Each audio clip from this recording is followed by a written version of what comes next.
Hi hello. അപ്പോൾ ഇന്ന് എൻ്റെ വീഡിയോ എന്ന് വെച്ചാൽ നമ്മുടെ ഒന്ന് ചെറിയൊരു ബ്രേക്ക്ഫാസ്റ്റ് ഉണ്ടാക്കുന്ന വീഡിയോ ആണ് കേട്ടോ. അപ്പം 2 ദിവസം മുമ്പ് എടുത്തിട്ടുള്ളായിരുന്നു കേട്ടോ. അപ്പോൾ സമയമൊന്നും കിട്ടിയിട്ടില്ലായിരുന്നു എഡിറ്റ് ചെയ്തിടാൻ വേണ്ടി. രാവിലെ പോയിട്ട് 5 മണിക്കാണ് അവിടെ നിന്ന് ഇറങ്ങുന്നത്. ഇവിടെ എത്തുമ്പോൾ തന്നെ 6:30 ആവും. അപ്പോൾ പിന്നെ നല്ല ക്ഷീണവും പിന്നെ മൈഗ്രെയിനൊക്കെ ഉള്ളതുകൊണ്ട് അങ്ങനെയൊക്കെയുള്ള ചെറിയ പ്രശ്നങ്ങളൊക്കെ ഉള്ളതുകൊണ്ട് എനിക്ക് എഡിറ്റ് ചെയ്യാനൊന്നും സമയമൊന്നും കിട്ടത്തില്ല. അപ്പം ഇതിപ്പോൾ ഞാൻ ലീവ് എടുത്തിട്ടുണ്ട് കേട്ടോ. എനിക്ക് പനിയൊക്കെ ആയതുകൊണ്ട് ഞാൻ ലീവ് എടുത്തിട്ടുണ്ട്. അപ്പോൾ ആ സമയത്തൊന്ന് എഡിറ്റ് ചെയ്തിടാമെന്ന് വിചാരിച്ചു. അപ്പോൾ എൻ്റെ വീഡിയോസ് ഞാൻ ഇടുന്ന വീഡിയോസ് കാണുന്ന കുറച്ച് പേരുണ്ട് സ്ഥിരമായിട്ട്. അപ്പോൾ ഇത് അവർക്ക് വേണ്ടിയാണ് കേട്ടോ. അപ്പം ഞാൻ എന്ത് വീഡിയോസ് ഇട്ടാലും മസ്റ്റായിട്ട് വാച്ച് ചെയ്യുന്ന അവരുണ്ട് കേട്ടോ.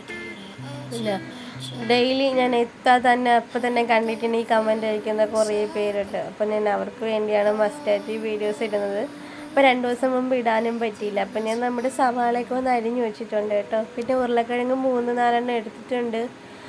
അതൊന്ന് ചെറുതായിട്ടൊന്ന് അരിഞ്ഞെടുക്കണം കേട്ടോ. അപ്പോൾ അതിൻ്റെ ഇടയ്ക്ക് എനിക്കൊരു കാര്യം കൂടെ പറയാണ്ട്, എൻ്റെ ചാനൽ ആദ്യമായിട്ടാണ് കാണുന്നവരുണ്ടെങ്കിൽ ഒന്ന് സബ്സ്ക്രൈബ് ചെയ്യുക, ഷെയർ ചെയ്യുക, ലൈക്ക് ചെയ്യുക. അപ്പോൾ എന്തെങ്കിലും മിസ്റ്റേക്കുകളൊക്കെ ഉണ്ടെങ്കിൽ കമൻറ്റായിട്ട് അറിയിക്കണം കേട്ടോ. അപ്പം ഞാൻ എൻ്റെ സൗണ്ടൊക്കെ നല്ല അടഞ്ഞിട്ടുണ്ട് കേട്ടോ. അപ്പം സൗണ്ട് ചെറുതായിട്ട് കേൾക്കാൻ പറ്റുള്ളൂ. പിന്നെ ഇതൊരു പനിയൊക്കെ വരുമ്പോൾ ഒരു വൃത്തിയായിട്ട സൗണ്ടായിരിക്കും. അപ്പോൾ അതൊക്കെ ഒന്ന് അഡ്ജസ്റ്റ് ചെയ്യാൻ നോക്കണം കേട്ടോ. പിന്നെ എൻ്റെ മൂക്ക് അടഞ്ഞിട്ടുണ്ട്, തൊണ്ടയൊക്കെ ഒന്ന് നല്ല പെയിനൊക്കെ ഉണ്ട്. അപ്പം അതിനിടയ്ക്ക് ഞാൻ ഇതൊക്കെ ചെയ്തിട്ടെന്ന് വെച്ചാൽ 2 ദിവസം കൊണ്ട് യൂട്യൂബിൽ വീഡിയോസൊന്നും ഇടുന്നില്ലല്ലോ. അപ്പോൾ അതുകൊണ്ടാണ് കേട്ടോ ഞാൻ ഇത്ര എഫർട്ടൊക്കെ എടുത്ത് ചെയ്യുന്നത്.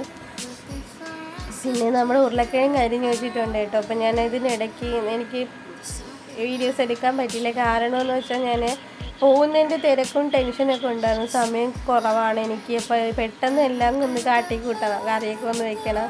അപ്പം ഞാൻ വിചാരിച്ച് നമ്മുടെ ഉരുളക്കിഴങ്ങേരി ചിക്കൻ കണക്ക് വെക്കാമെന്നാണ് കേട്ടോ. അപ്പോൾ അതൊന്നും എനിക്ക് പറ്റിയൊന്നുമില്ല. പിന്നെ ഞാൻ നോർമലായിട്ടുള്ള രീതിയിൽ അങ്ങ് വെച്ച് കേട്ടോ.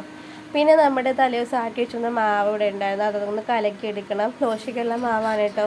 അപ്പം ഞാൻ അതൊന്ന് കലക്കി എടുക്കുന്നുണ്ട്. അപ്പം എനിക്ക് ആവശ്യത്തിനായിട്ട് ഞാനൊരു പാത്രത്തിലോട്ട് മാറ്റിയാണ്. കാരണം ഇതിൽ മൊത്തത്തിൽ ഉപ്പിട്ട് വെച്ചാൽ പിന്നീട് ആകുമ്പോൾ കുറേ സമയം ഇരിക്കുമ്പോൾ ആ ഒരു ദോശയുടെ ആ ഒരു ഇത് വരത്തില്ല. ഒരുമാതിരി ഒരു വൃത്തിയായിട്ട് ദോശ കണക്കാവും. എന്ന് വെച്ചാൽ ഒരുമാതിരി കല്ല് കണക്കിരിക്കും.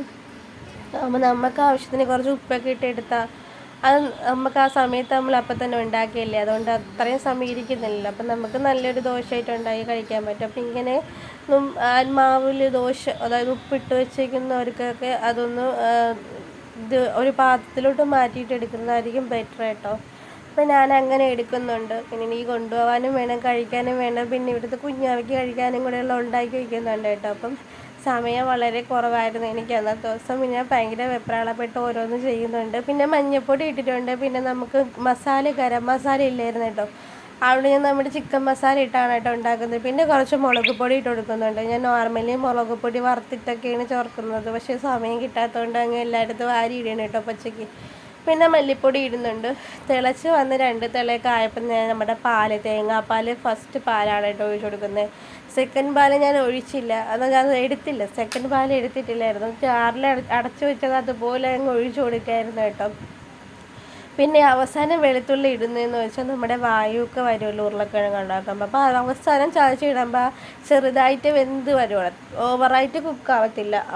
ഒരു മീഡിയം സൈസായിട്ട് അത് കുക്കായി വരുള്ളൂ. അപ്പം നമുക്കത് കഴിക്കുമ്പോഴും അത് വെളുത്തുള്ളി വെന്തതുമായിരിക്കും, എന്നാൽ അധികം വേവത്തുമായിരിക്കും. അപ്പം അങ്ങനെ കഴിക്കുമ്പോൾ നമുക്ക് ഈ വായുവിൻ്റെ പ്രശ്നങ്ങളൊക്കെ അങ്ങ് പോകും. ആദ്യമായിട്ടാണ് നമ്മൾ കടുകൊക്കെ വറുക്കുന്ന സമയത്ത് ചതച്ചൊക്കെ ഇടുമ്പോൾ അത് നന്നായിട്ട് കുക്കായി വരികയല്ലേ. അപ്പോൾ ആ ഒരു ടേസ്റ്റ്, ആ ഒരു മണമൊന്നും കാണത്തില്ല. അപ്പോൾ ഇങ്ങനെ ചെയ്യുന്നത് നല്ലതായിരിക്കും കേട്ടോ. അപ്പോൾ ഞാൻ അങ്ങനെ ചെയ്തിട്ടിട്ടുണ്ട്. പിന്നെ ഞാൻ ദോശ ചുട്ടെടുക്കുന്നുണ്ട്. 2-3 ദോശ ചുട്ടെടുക്കുന്നുണ്ട്. അതിനുശേഷം അനിയത്തി വിളിച്ച് അവളെ വന്ന് ചുട്ടിട്ടുണ്ട് കേട്ടോ. അപ്പോൾ കറി ചെറുതായിട്ട് വറ്റി വന്നിട്ടുണ്ട്. പിന്നെ എനിക്ക് കൊണ്ടുപോകാനുള്ള 2 ദോശ എടുത്ത് വയ്ക്കുന്നുണ്ട്. പിന്നെ ഉരുളക്കിഴങ്ങ് ഞാൻ അധികമായിട്ട് കഴിക്കത്തില്ല, അതുകൊണ്ട് ഞാൻ നമ്മുടെ ചാറ് മാത്രമാണ് കേട്ടോ ഏറ്റവും കൂടുതലായിട്ട് എടുക്കുന്നത്. അപ്പം ലഞ്ചിനുള്ളതെല്ലാം ഞാൻ എടുത്ത് വെച്ചിട്ടുണ്ട്. അപ്പോൾ എൻ്റെ കുക്കിംഗ് വീഡിയോസൊക്കെ ഇത്രയേ ഉള്ളൂ കേട്ടോ. അപ്പോൾ എല്ലാവരും മസ്റ്റായിട്ടും കാണുക.